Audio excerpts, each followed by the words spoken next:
Today's daf we're going to be learning is Chullin, Daf Pebet. Today's daf is sponsored by Deborah Asham Weiss in loving memory of her mother, Edith Asham, on her 43rd yahrzeit. A day doesn't go by when I don't think of you, Mommy. How amazed you would be to find me and my family living in Israel. This past June, 15 of us cousins gathered in Vienna for a family reunion to celebrate what would have been your 100th birthday and to celebrate the lives of our other Viennese relatives. Okay. We're going to get started. Before we get started, I will mention two things. Tisha B'Av, there's no regular Zoom, and the shir will be up already Wednesday. Okay, so Wednesday after class, you can already get the next stuff if you want to learn them both. And the second thing is there will be no regular Zoom from July 26th, starting Sunday, until August 30th. We'll start back again on Sunday, August 30th. Okay, but all the shirim are up as usual. They'll go up as they normally go up. And don't worry, there's no break from learning. Okay, with that, we're going to get started. So, we have this Mishnah, and in the Mishnah, it described a list of cases that were items that couldn't be eaten, and because they couldn't be eaten, there was this machloket, Rabbi Shimon and the rabbis, well then if we slaughtered it, is that called a shrita she'ina ruya? Is that called a shrita, or is it not called a shrita? And Rabbi Shimon said, we don't even count this as shrita, and therefore the laws of Otovet Beno are not applicable, which is a fascinating exemption here. So the Gemara now says, okay, we're starting 3 lines from the bottom of Pe'alef Hamud Uparat chatat shrita she'ena ruyahi. Wait a minute, slaughtering a para chatat, a para aduma, is not ruya? V'hatanya, doesn't it say in a Braita, Rabbi Shimon, the same Rabbi Shimon we're talking about, Omel, para mitam'at tumat ochlin. Rabbi Shimon says, a para aduma meat, okay, once you slaughter the para aduma, if it basically can contract impurity like meat, like regular food, because it had a possibility, a time when it could have been eaten. Okay, so what are we talking about here? Rabbi Shimon ben Lakish, Omer haya Rabbi Shimon, para niftet al gabe ma'arachta. Rabbi Shimon ben Lakish explains Rabbi Shimon's position by saying that Rabbi Shimon held that the para, even after you slaughter it, if you find a better para aduma while it's on the slaughtering bed or the area where you're slaughtering, you could theoretically swap it. We've seen this before. You could theoretically swap it with a different animal if you find a better para aduma, and then you can eat it. So what do you see? Even after shchita, it could be eaten because it could be changed and switched. That means that if and that's why we said it had tumat ochlin. Well, if that's the case, and that's all Rabbi Shimon, by the way, then why does Rabbi Shimon say this is shchita she'ena ruya? This is a shchita that theoretically could lead to food that you could eat. To which they answer, Amar Rav Shimon bar Abba, Amar Rabbi Yochanan. Just note who's saying this. It's Rav Shimon bar Abba in the name of Rabbi Yochanan. Parat chatat ina mishnah. Take it out of the Mishnah. It's a mistake. So erase parat chatat from the Mishnah. Okay, moving on. We're now going to have the same problem with egla rufa. Egla rufa, lav shrita ruyahi. Isn't egla rufa also a shrita that could be, right? If you slaughter this animal that was right now, we're talking about an animal designated for egla rufa, because if you already are fuata egla and you broke its neck, you obviously can't slaughter it. Okay? So we're talking about before you slaughter it, you decide before you break the back of the neck. Okay, again, this isn't a case where someone is found murdered in between 2 cities. We measure to the closest city. We don't know who murdered them. And we basically say, okay, instead of finding the murderer, right, we're going to take responsibility. And by doing it, we do this ceremony of egla rufa. It's supposed to atone for whoever, for the fact that among us there was someone who murdered and we don't know who it is. So now we're going to say, wait a minute. Even the egla rufa, before it's broken its neck, could be replaced. Okay? Well, replaced by what? Now, in this case, it's not replaced by a different animal. It's replaced by the murderer himself or herself. V'hatnan, nimtza ha'oreg, if they found the murderer, ad shelo te'aref ha'egla, if you haven't yet broken the neck of the heifer, of this egla, te'tzeh v'tereh ba'edel. The animal just goes back right into the group of all the other animals. So theoretically, if we slaughter this egla rufa, it could be that it theoretically could have been eaten if let's say we have found the murderer. So again, it's ruya la'achila, in which case it doesn't belong in this Mishnah. This Mishnah is animals that can never be eaten. So let's try to figure this out. Now pay attention to who's talking. Amar Rabbi Shimon ben Lakish mishum Rabbi Yanai. So we have two people here, Rabbi Shimon ben Lakish in the name of Rabbi Yanai. Egla arufa ena Mishnah. Okay, he says, okay, take it out of the Mishnah. It seems to be easy to just keep erasing these words from the Mishnah. Okay, Rabbi Yochanan said it on those, he says it on this. Umiyah, now we're going to have a problem though. Umiyah ma Rabbi Yanai hachi? Wait a minute. Rabbi Yanai can't say this because, now, by the way, the Nimtza Oreg, that Mishnah, Ad Shelo Teref Egla, is a Mishnah in Sota. So now comes Rabbi Yanai and he says, Gvul shamati ba v'shachachti. Okay, so now they're going to say, Rabbi Yanai couldn't have taken this out of the Mishnah because Rabbi Yanai says, I heard that there's an outer limit here, okay, for Egla Rufa. The Mishnah in Sota seemed to say, until you break its neck, you can keep changing it. No. I heard there's some limit to an earlier point, v'shachachti, but I forgot what it is. V'nas ben chavraya lomar, but then my friends sat down and said, Yiridata lenachalitan osarta. Now the place where you're supposed to do this is by a strong stream, a nachalitan. And he said, once you bring this eglah down to the nachal, that is the point of no return. Even if you find the murderer after that, it's too late. You still have to finish the process. V'im ita, and if really Rabbi Yanai were to say that and have a problem with our Mishnah, instead of, and as if this is in fact true, which seems to be true, then instead of saying get rid of Egla Rufa in the Mishnah, there's a much better solution. He could have said, Lishane kan kodem yirida, kan la'achar yirida. That our Mishnah is talking about once it went down to the Nachal. Then already, if you slaughter it, it can't be eaten no matter what.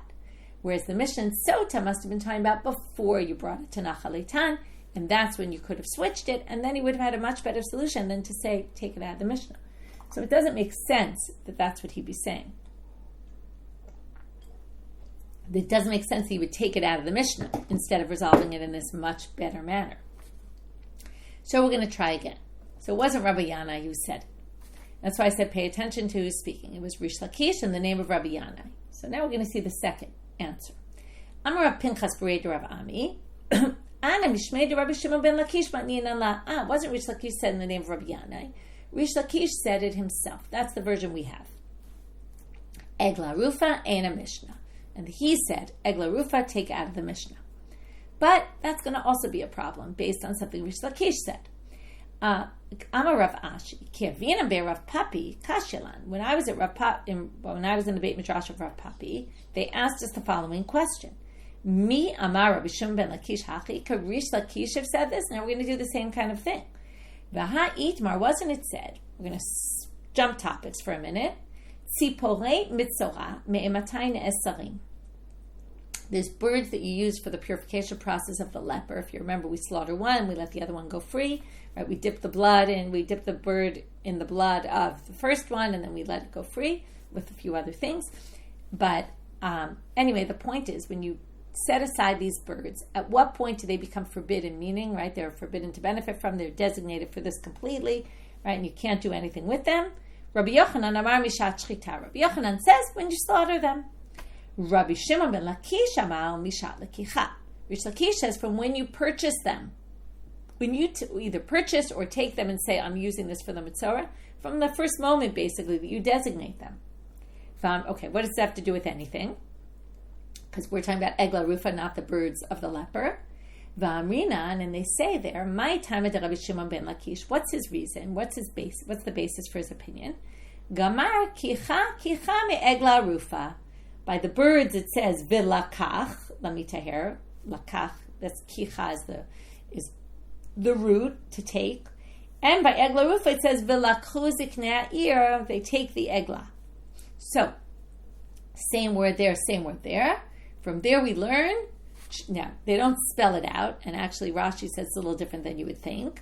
But the simple reading would be to say, and therefore, just like Egla Rufa, from the moment you purchase it or set it aside, it can't be changed. Also, the birds can't be changed, okay, from when you designate them. That's it. They're forbidden. And then, according to Rish Lakish, then for sure, Egla Rufa, there's a point of no return that's way earlier than even Rabbi Yanai said. So, of course, it fits in the Mishnah. Now, Rashi says that it's not actually from the time of Lekicha. We learn the birds that it's this early stage from Egla Rufa of Yerida LaNachal, and that he really believes with Rabbi Yanai, that it's from when you brought it down to the stream, the Nachal Eitan, that's when it's forbidden. But the same word, Lekicha teaches, and since there's no process like that in the middle with the birds, it goes all the way back to Lekicha. So Rashi claims with Egla Rufa it's not Lekicha, but it's not when you designate it, but it is when you when it gets to Nachal Eitan. Okay, whether that's the only opinion or not, I'm pretty sure there's others who think that. Definitely in the current translation, they say it's from the time you purchase it and designate it. So there must be commentaries that say that as well. Anyway, that's a side point. The point is that according to Rish Lakish, there is a time when it's completely forbidden, and therefore we're going to say that it fits perfectly in the Mishnah. Now, Rashi also quotes that in the Gemara in Kritut, they bring up this contradiction and they basically resolve it by saying that there's a machloket tanaim here. Our Mishnah is one approach, and which is, according to Rish Lakish, where our Mishnah is basically saying, no, you can't change it, even if you find the murderer. And the Mishnah in Sota is reflective of a different approach, and there's a machloket tanaim about it.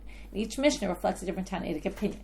Some people have to take issue with that because they say, why Rabbi Yehuda Nasi put two different opinions like that, not even near each other, and this Mishnah is like that, and that Mishnah goes like that, and it seems weird. Anyway, it could happen. The point being, both according to Rabbi Yanai and according to Rish Lakish, we have a way to read our Mishnah, so you wouldn't need to take it out. So when we started with Rish Lakish says in the name of Rabbi Yanai, and then we said it definitely wasn't in the name of Rabbi Yanai, and then it said it wasn't even in the name of himself, so now we're going to need a third option, Ela Amar Rabbi Chia bar Abba Amar Rabbi Yochanan Egla Rufa in a Mishnah, which now, and this is why I told you to remember back before, Rabbi Yochanan was the one in the previous sugya said get rid of Parat Chatat, and now Rabbi Yochanan is getting rid of Egla Rufa as well. So it must be Rabbi Yochanan who got rid of it, who didn't agree with Rish Lakish about the birds. Remember, he said the birds once you slaughter them. Egla Rufa also, once you break its neck. Before that, right, it theoretically could be traded, in which case it could be, if you slaughter it, could have been meat, it could have been eaten, in which case it's not a shlita she'ena ruya at all, and it doesn't belong in our Mishnah. So that ends that sugya. Now we're going to have two other Mishnayot now, one with a very small Gemara, and then another Mishnah. Shnaim shalakhu para ubena. Classic case. You and I both go to the shuk, and I buy the para, and you buy the offspring. And now we want to know who gets to slaughter it first. Okay, because can I slaughter it today? Who has rights? So the Mishnah says, Eze shalakach rishon yishchot rishon. The first buyer gets to slaughter it first. The im kadam hasheni zacha. But if you did it first, then you win out, and then I can't slaughter my animal that day. This obviously starts to raise all these problems about how do you keep track of all these animals, and how do you know, how you're going to be able to deal with this in a real life situation where people are buying, and who's responsible to tell them, and how do we know that we didn't buy the same animal and that we end up slaughtering them on different days? Very complicated halacha to do in actuality. In Sugya B'Ktana this week of Merav Tubakana, she talked about some practicalities of this and what's done. It's very, very interesting question, but we're going to deal with it also tomorrow. So anyway, right now it says the rules are the first person slaughters first, but the second person, if they do, well, then it's too late for the first one, and they have to wait till the next day. But it's a little hard to read this Mishnah and understand. Do they mean that there's like a halachic thing about the first one who's purchased gets to be slaughtered first?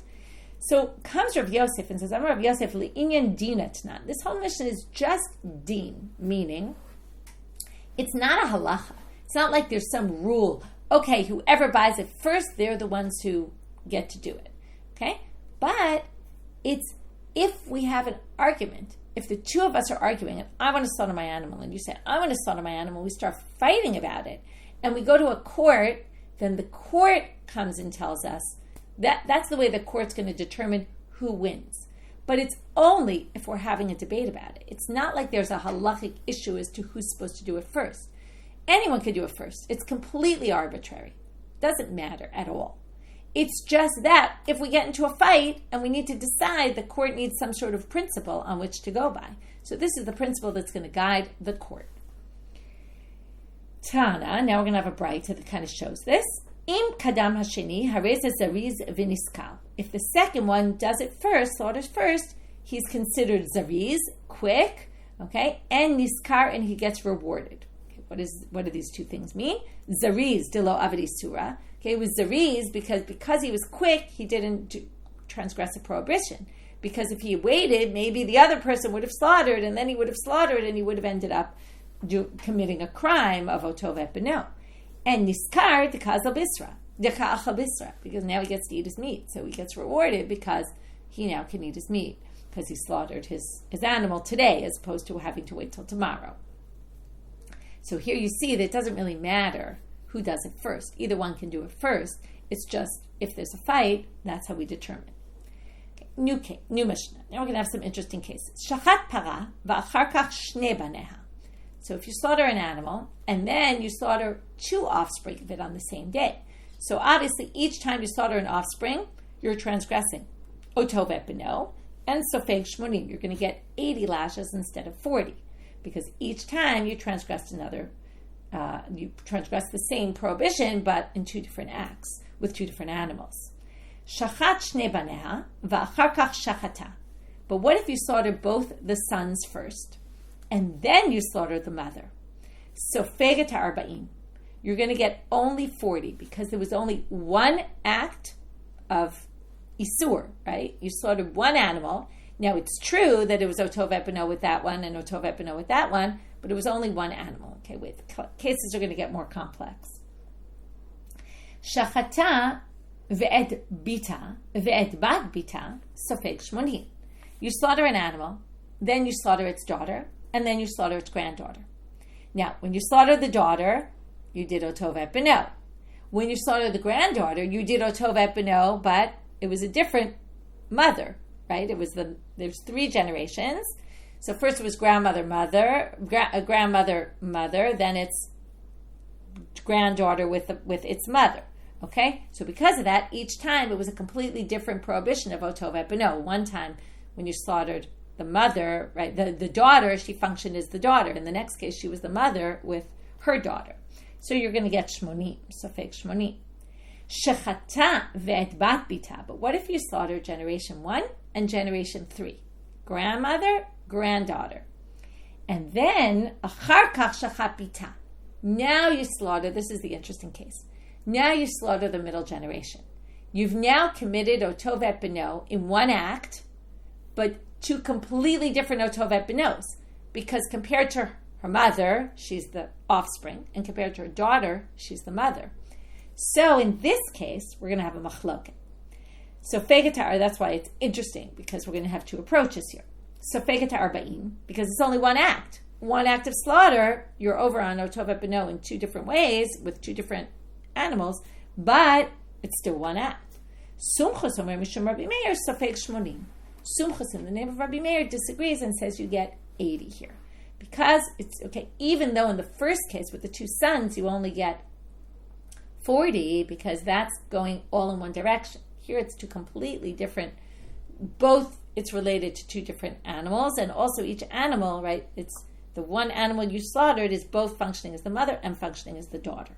Okay, soon we're going to call this gufim muchlakim, which is that each time something happened here, it was related to a different being, okay? One was related, right, as the daughter of the mother, and one was related as the mother of the daughter.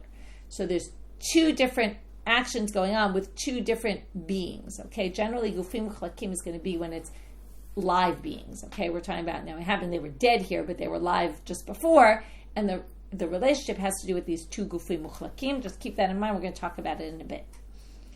Okay, so now the Gemara says we're going back to the earlier cases where you could see that you could theoretically slaughter shachat shnei baneha ve'achar kach shachata. You could slaughter the sons and then the mother, and you'd be liable. So amai otov et beno amar Rachmana v'lo beno ve'oto. Now we didn't really talk about this, although we did notice most of the cases were first the parah, then its offspring, which matches the order of the pasuk. Oto ve'et beno, it and its offspring. Here the Gemara says, it seems like the pasuk's saying only in that direction. Where do you get that if you slaughter first the child and then the mother, that it's also going to be a problem? To which the Gemara says, which first of all is an interesting question, because when we talked in the first class about the first class of this topic about the achzariyut, you would think the cruelty here is by doing it to the mother, right? But the cruelty is a bit of a question, because it's not necessarily that you're slaughtering in front of the mother, it's that you're slaughtering them both on the same day, and why that's cruel is a good question. And this also begs the question even more. You would think it's more cruel, like Shiloh HaKain, where the mother's there, and you take the birds while the mother's there. Here it would sound like you're killing the animal while the mother's there. This is the opposite. You're actually, the simple reading of the pasuk is, first the parah, then its offspring, where the parah is not even alive to see what you're doing to the offspring. It's a bit of a question about the whole theory of the mitzvah. In any case, it obviously goes in both directions, but why the Gemara has this thought that it's only in one direction is interesting. So again, it says, Oto vet beno. Why would you say beno v'oto? Slaughter the son and then the mother shouldn't be included here. Lo sakadatach de'tanya. Okay, so no, that's not true. Why not? So we're going to darshan it from the pasuk, from a braita. Titanya. Oto vet beno, ein li alo oto vet beno. Okay, if you took those words literally, you would say the animal and its offspring in that order. Otov et imo minayin. How do you know that you can't slaughter an animal and then slaughter its mother? Right? It's even a little bit different to say don't slaughter an animal and its mother, right? It's a different language. How do we know that? Well, kashu omer lo tishchatu harei kan shnayim. Now I'm going to focus on these words. Don't slaughter in plural. Don't slaughter them in the same day. Now, the prohibition is not to slaughter, and the prohibition is in plural. So they say, now, it's not actually prohibited to slaughter both animals. It's only prohibited to slaughter the second one after you slaughter the first. No one says it's a prohibition when you slaughter a parah on any random day. It's only if you slaughter its offspring after you're liable for slaughtering the offspring. So why is it birabin, lo tishchetu, as if there's two shlitot going on here? Ha-ketzad, so what is that referencing? It's referencing the following case. Echad shochet et hapara, ve'echad shochet et ima, ve'echad shochet et bina. Shnayim achronim chayav. If you were to, now this is the case like in our Mishnah, if you were to slaughter a parah, and then slaughter its mother, and then slaughter its son, you'd be obligated for shnayim achronim chayavim. You'd be liable on both the second shchitas there. And that's what lo tishchetu is referring to. And that teaches you that it goes in both directions. Because you started with the parah, then you went to its mother, and then you went to its offspring. So you see that oto vet beno is not just oto vet beno, it's also oto vet imo. So now, I'm turning now to Amud Bet. The Gemara says, wait, how are you darshaning from this word lo tishchatu? You need the words lo tishchatu to tell you there's a lo taseh here. You need it for itself. To which the Gemara obviously answers, Im ken lichtov lo tishchat. No, the point was it's in plural. It's not so much the point that it says the words lo tishchatu. Obviously the words lo tishchatu are in the pasuk. But it could have said lo tishchat. Oto vet beno, don't slaughter in one day, singular, because don't slaughter is, the prohibition is on the second one. So my lo tishchetu. So why does it say lo tishchetu? To teach you there could be a case where you could actually be liable for this twice in one day if you slaughter both its mother and its offspring. But wait, we're still struggling with this drasha on lo tishchetu. You still need it for something else. If it said it's singular, what would you have thought?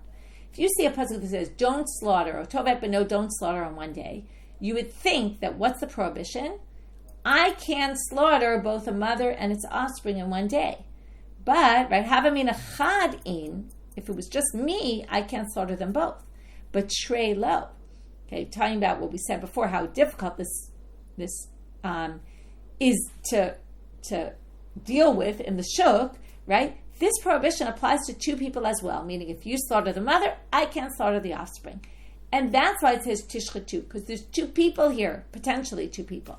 Okay, it's not just me, it's obviously forbidden for me to slaughter them both, but it's even forbidden for two people to slaughter an animal and its offspring in the same day. You slaughter one, I slaughter the other, prohibited. That's why it says lo tishchetu. To which the Gemara says, no. You don't really derive it from there, because if you only wanted to teach us that and not what we're trying to teach about, that there's a case where you could be liable for two and it goes in both directions. Im ken lichtov lo yishachatu.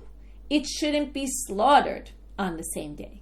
Meaning, Because if you slaughter one, then I have to make sure not to slaughter mine, meaning not that I necessarily have to do both to be liable. So that word would have covered it. My lo tishchetu. So why does it say you can't slaughter as a commandment in plural? Shmami natarte. We can learn both that it could be you and me, it could be two of us slaughtering, and we learn that it could be two animals that I slaughtered on the same day. I'd be obligated as relates to the same cow originally. She could function both as the mother and as the daughter, and that shows you can go both directions. And with that, we answered our question. Now we're going to get to the rest of the sugya, which I said the rest, meaning this is going to cover us even till tomorrow. We're going to try to understand this machloket sumchus and the rabbis, about 40 or 80 for the case where, again, you slaughter generation 1, generation 3, and then you slaughter generation 2. So you slaughter the parah in the middle, as opposed to the case we just said, where you slaughter first the parah, then the mother, and then its daughter. In this case, you slaughter the mother and the daughter first, right? The mother and the granddaughter. And then in the middle, after that, you slaughter the middle generation. And with that one act, you basically commit otov et beno in both directions. And you're obligated 80 according to Sumchus, but only 40 according to the rabbis, because it's only one act that you did. So now, Amar le Abai le Rav Yosef, my time at the Sumchus. What's the reason for Sumchus? Why does he say 80? So Kasavar Sumchus comes Rav Yosef and he says, or this is actually Abai still talking, he's going to question, okay, but he's going to establish option 1 very well, and then say, or maybe it's not. Is it because Kasavar Sumchus, Achal Shnei Zitei Chelev, Be'alem Echad, Chayav Shtei Chataot? Is it because he holds that if you eat 2 kezayits of Chelev, okay, Chelev is forbidden. If you do it unwittingly, you bring a sin offering. So maybe he holds that if you eat 2 zayits of chelev, okay, and you didn't know, let's say, what's shogeg? Could be I didn't know chelev was forbidden, or I didn't know this was chelev. Right? We learned chelev is all different parts of the fat. Maybe you didn't realize it was the forbidden fat, and it was a permitted fat, you thought. So you eat it, and you don't realize you made a mistake, and then you eat another piece, and you didn't realize you made a mistake, and then later someone says, that was chelev, and you say, I didn't know, and then you bring how many sin offerings? Well, that's the question. So now they're going to say, maybe Sumchus says that achal shnei zaytei chelev be'alem echad chayav shtei chataot. Maybe he thinks that in that case, you are obligated to sin offerings. Even though theoretically we kind of view this as one action, because be'alem echad is usually, you didn't know. So you didn't know, you kept eating, you're not necessarily obligated more. Again, some people think you are, but maybe Sumchus holds you're chayav 2 sin offerings. And then he says like this. Now he has to explain, if that's the case, why didn't Sumchus just tell us in that case? And then we'd be able to learn for our case. And then we have to explain why he said it as if he really holds that there, then why wouldn't he say it there? And he should say it there, and we'd be able to infer that, and that's what our case. Ubedinhu delishminan ba'alma. Really, he could have just taught it there. But, why did he teach it by us? Now, let me just talk before we even go on about the difference between that case and here and why it would be more likely for him to teach it there. Because there, it's actually even less likely you're going to bring 2 sin offerings. Why? I mentioned this term, gufim muchlakim. I'm going to go back to it now. Our case is what we call gufim muchlakim. It's where we have a person, right, or an animal that we're killing, and the 2 prohibitions completely relate to 2 different beings, one to its mother, one to its offspring. And it's even like otov et beno differently, right? Even the parah itself is both functioning as the mother and the daughter. Okay, so that's called gufim muchlakim. It's completely separate units. It's related to 2 separate individual animals. It could be animals, could be humans. But the case of chelev is not gufim muchlakim. It happens to be 2 different pieces of chelev, but we don't call that gufim muchlakim because it's inanimate objects seems to be one of the reasons, and it's like the same thing times 2. Okay, so right, that's probably why inanimate objects, like we just don't view them as separate items as opposed to living beings that are completely separate. So it's more likely that he would say it in our case than in the case of the chelev. So if he holds that in the chelev, it would have been better for him to teach it there, and then we'd be able to learn all sorts of cases from it. But why did they specifically bring Sumchus here in our Mishnah to say this is where Sumchus says it, when really, let's assume what Abai is saying is he says it there. The reason why it says it here is to teach you, the rabbis, that even the chiddush here is not sumchus, it's the rabbis. It's to say, even when there's gufim uchlakim in different animals, that each one relates, that the act relates to two completely different animals, still you're only obligated one. And that's one way of looking at it, that sumchus would say it by the shnei zitei chelev also, and we could have used that as the paradigm, but they use this to show us the chiddush about the rabbis, not about sumchus. O Dilma, or perhaps what we just said is completely not the case. Abai questions, maybe, kasavar sumchus, maybe in the chela case you're only obligated one. Right? In general, by the way, when we've learned this, you're only chayav one. Any helem echad, you're chayav one. Okay? So sumchus would have to have a radical position there, just like he has a radical position here. Or maybe he holds by the basic position there. But here it's different because of the gufim muchlakim issue. Okay? Here he's going to say, this is different from chelev. Chelev is not gufim muchlakim. This is gufim muchlakim. That's why I'm going to give them 80 lashes. But in chelev, I'm going to agree with everybody else. So that's a biased question. Amar le'in. He says, you're right about your first suggestion. So Rav Yosef says very definitively, sumchus holds in the chelev case, you are chayav 2 chataot. So now the Gemara wants to know, and this is the big question, mimai. How do we get that? From where? Where does Rav Yosef know this from? So now we're going to try to bring sources. We're not going to be successful yet today. We're going to bring sources, Tannaitic sources, that we're going to eventually try to say what's the case, and this, and that, and then finally prove the cases where it's parallel to our case of the chelev, and it's Sumchus' opinion, and you have double sets of lashes. Okay, so we're going to have to make a lot of jumps as we go through to try to understand what these cases are. Okay, miditnan, it really should be miditanya, it's a braita. Hazorea kilayim loket. Today we're going to see two sources. If you plant kilayim, okay, why double, we don't know. Okay, what's kilayim? When you plant your vine next to your crops, okay, so you're going to get lashes. So what's this double kilayim? And what kind of lashes do you get? My lokeh. If you're going to say, look, you plant kilayim and then you plant another kilayim, you're going to get lashes, one set of lashes. Okay, pshita, that's pretty obvious. Like, you plant kilayim, you get lashes. You're not really telling me anything new. Ve'od, and secondly, my kilayim. Why does it say kilayim twice? Okay? If you want to tell me you plant kilayim, you get lashes, okay, just say, hazoreach kilayim, lokeh. Elapshita shtei malkuyot. It must be, because you did kilayim, the lokeh means you're going to get double lashes. Okay, now we're going to try to figure out a case of kilayim, where you planted two, that's similar to eating two chelev, and just like you're obligated 2 sin offerings, you're going to be chayav 2 sets of lashes. And if we show it sumchus, then we know what sumchus says about chelev. That's the gist. But it's a little bit more complicated than that. B'may askinan, what's the case?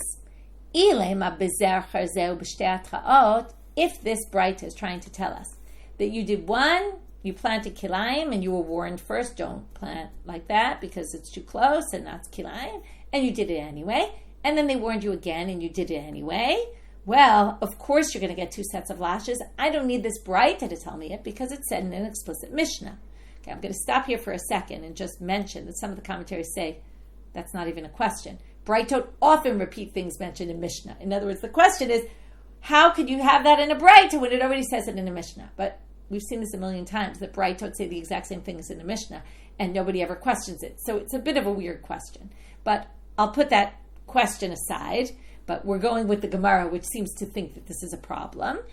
Tanina, it says in a Mishnah, this is a Mishnah Masechet Makot, exactly this. So I don't need the braita to tell me. Nazir shayashote yayin kol hayom. If a Nazir drank wine all day long, eino chayav el echat. You're only obligated 1 sin offering. Amrulo. Okay, I guess this is one. I get more, maybe 1 set of lashes. Amrulo al tishteh v'hu shotet. But if they warned him and said, "Don't drink," and he drank, al tishteh v'hu shotet. Don't drink, and he drank. Chayav kol echat ve'echat. Okay, so there we have it, very obviously. If you were warned before each one, obviously you're going to get a separate set of lashes. I don't need this braita to come tell me that. Ela pshita, it must be then what? Bivat achad ubahatra'a achad. You planted 2 kilayim. After someone warned you, don't plant kilayim. You then did 2 actions. You planted 2 areas, right there at the same time. One with your right hand, one with your left hand. Immediately after that warning. Now, and then, we said, meant 2 sets of lashes. This is exactly what we're looking for. That would match your eating 2 zaytim of chelev, ve'elei mechad. And just like there you have 2 sin offerings, here you have 2 sets of lashes, it would be perfect. So now we're going to say, if it's that, umane, okay, now who is it according to? We're going to have to prove it's according to Simchus. Well, of course it's according to Simchus, because it's not going to be according to Rabbanan.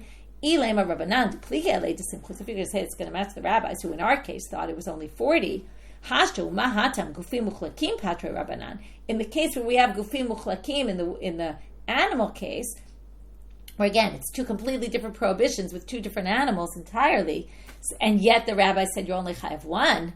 Of course, here you're only going to be obligated 1. Elalav, it must be sumchusi. Okay? And there's your answer. So that's our attempt to say, this case. So we took hazorea kilayim lokeh. We explained it must be in the case of 1 warning, 1 action, 2 actions that happen at the exact same time, and you're obligated 2 sets of lashes, and it's simchus, and that proves, that's just like the chaylev, and that's where Rav Yosef gets this from. But I already told you this isn't going to work. So what's the rejection? Lo olam Rabbanan. Now, he said, no, it's the rabbis. And we're going back to saying you're only going to get 1 set of lashes. Umilta, and you say, well, that's obvious. Well, milta agav orche kamashmalam. What they want to teach you is de'ika tre gavne kilayim. They want to teach you something completely different, which has nothing to do with our topic. They want you to know there's 2 different types of ways of doing kilayim. Kilayim is generally wheat or barley with a vine, okay, with grapes. So now we're going to see. This bright is coming for a particular reason to say, La fuke mid Rabbi Yoshaya, that we don't agree with Rabbi Yoshaya's position. Da'amar Rabbi Yoshia, ad sheyizrach chita useora v'chartzam b'mapol yad. You have to plant together in order to be obligated kilayim, both a grain of wheat and a grain of barley and a grape, all like in one action. Okay, meaning you're not obligated kilayim if it's just wheat and grape, or not barley and grape. No, it has to be all 3 of them. Okay, this is a drasha. There's a whole drasha about this. We learned this before. I'm trying to remember where it is. Let's see. I'm Rabbi Yoshaya. Where is it? In Daled. In Kiddushin. Okay, we'll see it again in Bechorot. In Brachot it comes up. Okay, comes up later in our Masechet as well. Anyway, he says you're only obligated with all 3 together. And when this one says kilayim, what they mean by kilayim, you're going to get lashes, is if it's, here they want to say, I'm just going to read it inside, kamash malan, they want to teach you, dechizarach chita v'chartzan, useora v'chartzan nami mechayev. If you just do a wheat with a grape, or a barley with a grape, that already is enough to obligate you. So now we're going to say, that's what the point of this is. Halokeh, hazoreach kilayim lokeh just means, if you do wheat or you do barley together with your vine, you're going to get lashes. Whereas Rabbi Yoshia doesn't think so. He says you need to do, right, in 2 separate ones. He says you need to do it all together. If you don't plant them together, the wheat, the barley, and the grape, you're not going to be obligated. So this has nothing to do with our topic according to that explanation, in which case we can't prove our point. So now we're going to go on to source number 2. This is in Gida Nasheh. We're going to see this soon. We're going to get to chapter Gida Nasheh soon. Tashma. There's a machloket between the rabbis and Rabbi Yehuda about whether you're obligated for the Gida Nasheh of the right leg and the left leg, okay, the sciatic nerve, on the left side and the right side, or according to Rabbi Yehuda, it's only on the right side. So now they say, what if you had 2 gidim, the right and the left together, they got mixed up, you're not sure which is which. Achal mizeh kazayid umizeh kazayid, if you eat a kazayid of each one. So according to the rabbis who say you're obligated for eating the Gida Nasheh on the right and the sciatic nerve on the left, sofek shmonim. Since you ate a kazayid of that one, a kazayid of that one, you definitely ate Isser, you get 80 lashes. One for that, one for that. Rabbi Yehuda Omer, no sofek el arba'in. Rabbi Yehuda says, look, you ate both of them. One of them definitely was forbidden. The other one definitely wasn't. So you only get 1 set of lashes. Hey chidami. So now again, they're going to go back to the same question as before. What exactly is the case? If it was one after the other, meaning you didn't eat them at the same time. You ate one, and then you ate another, and each time before you ate it, they warned you. Do you know that if you eat this, you're eating the sciatic nerve, and it's forbidden? Now, the trouble is that Rabbi Yehuda doesn't really work, because if they warn you, now what are they warning you? It might be the left one, it might not be the right one that you're eating. So when they warn you, they say, listen, it's definitely possible that you're eating the right one, and it's forbidden. But you know in your head, it might be the left one. That is called hatra'at safek. There's another kind of hatra'at safek. So my time of Rabbi Yehuda. So why would Rabbi Yehuda say you get 40 lashes? Hatra'at safeki. V'shamina leila Rabbi Yehuda de'amar hatra'at safek lo shma hatra. Now we're going to prove to you that Rabbi Yehuda doesn't think there's a machloket about hatra'at safek. Some people think that's enough of a warning. If I tell you, listen, there's a chance you're eating the sciatic nerve, a good 50-50 chance, that's enough of a warning.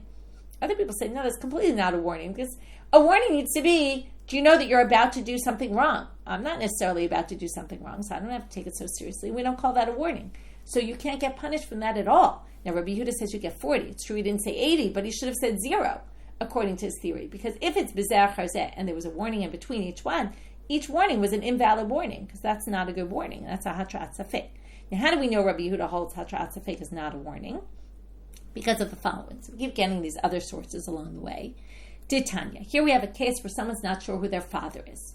Hikaidze, or his mother. Hikaidze, v'chazar v'hikaidze. But then is a safek whether it's this one or that one. Okay? More likely it's the safek about the father. So we don't know which one's the father, and he hits them both. Okay? So either which way he hit his father. Kileletse, v'chazar v'kileletse. Okay? Or he cursed one and then he cursed the other. Oshi kashnehem bevatachad, or he did it. Okay, so one was he did one after the other. The other is he punched them both at the same time, one with his left hand, one with his right hand. Oshi kilel shnehem bevatachad, or he cursed them both at the same time. Chayav. Rabbi Yehuda Omer, no. Bevatachad chayav, but bezer charzeh patur. Why are you patur bezer charzeh? Because each time they weren't, if it's your father, it's a problem, but it might not be your father. So that's a safek. So there you see Rabbi Yehuda's position. So anyway, elapshita, so it can't be bezer charzeh. Because if it's bezer charzeh or b'shtei atchaot, Rabbi Yehuda would say 0 lashes and he says 40. Elapshita bevat achad ubahatra achad. So it must be it happened all at the same time with one warning. Okay, again, what are we talking about? Eating the gid and asher. He ate a kazai of both gid and ashes at the same time. That's why he's going to get 40. Perfect. Now, okay, that was all just to establish. We were focusing on Rabbi Yehuda to establish what's the case. But now we need to focus on the rabbis because we're looking for someone like Sumchus. The rabbis say 80. So I ate these 2 pieces of the gid and asher at the same time with one warning. Uman Tanakama. So why did they say 80? Ilema Rabbanan de Pligele de Sumchus. If it's the rabbis who disagree with Sumchus, we would say Hashdu Mahatam de Gufim Muchlakim Patre Rabbanan Hachal Kol Sheken. Right? In Gufim Muchlakim they say you only get one set of lashes. Here also you should only get one set of lashes. Elalav Sumchusi. It must be Sumchus who says double. We'll say double here as well. And then we're going to say, and this is much more like the Chalev case because it's not Gufim Muchlakim, and still there's 80 lashes, and that would prove what Rav Yosef was trying to prove, that even when it's not Gufim Muchlakim, Sumchus says you get double. But the Gemara is going to reject this as well. Lo olam b'zer charzeh. We can go back and say it was one after the other. What was our problem? Rabbi Yehuda said 40, and Rabbi Yehuda should say 0, because Hatra'at Safek is not Hatra'ah. Well, guess what? Rabbanan, and it's Rabbanan's position. There's no Sumchus here. There's nothing to do with Sumchus.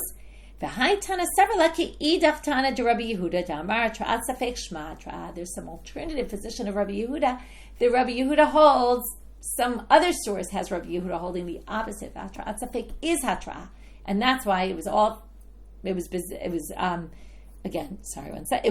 Charzeh, one after the other, each time, right? And the person was warned each time, but in the end, remember, he holds there's only one of them was forbidden.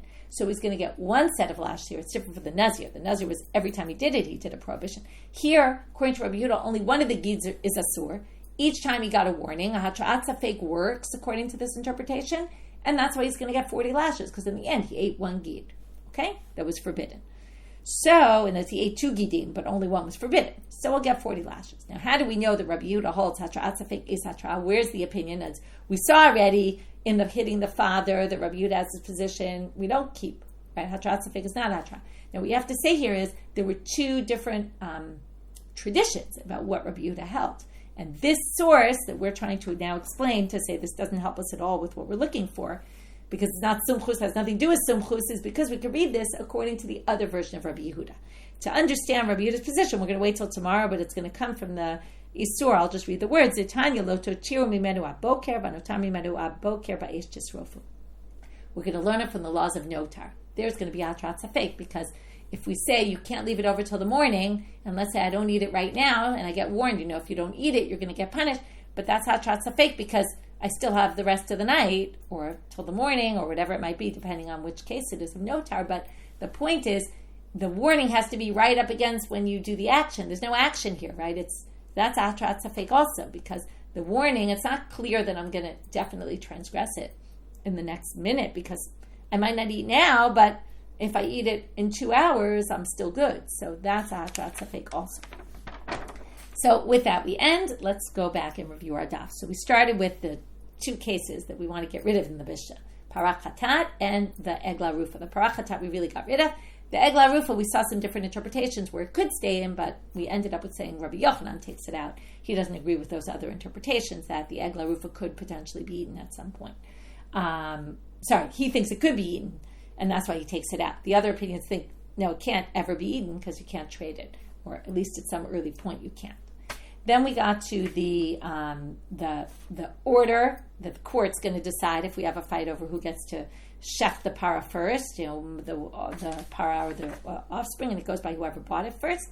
And then we had all those cases where you did 1 act, but it affected 2 things, or 2 acts, and and all different kind of cases of slaughtering with grandmothers and all that. And then we said, number 1, where do you get that it goes in the other direction? That you could do son and then mother and be forbidden. And we explained that from the words lo tishchatu. And then we got to this machlokat sumchus, and the whole second part of this was really the Abai saying to Rav Yosef, right, what does he think about chaylev? Does it really come from chaylev, or is chaylev different because it's gufi muchlakim? To which it's not gufi muchlakim. In our case, it's gufi muchlakim. And then Sumchus basically said, Rav Yosef basically said that Sumchus holds by the chaylev that you would be obligated to. He would say it there as well, even though there's not gufi muchlakim. He takes Sumchus basically farther. And then we tried to prove it either from the kilayim or from the case of the gira nashev. But in the end, each case could have been explained some other way, so the sources weren't convincing yet. Okay, we'll see where we end up tomorrow with the sugya, whether we manage to prove what Rav Yosef is trying to say or not. With that, wishing everyone a good day.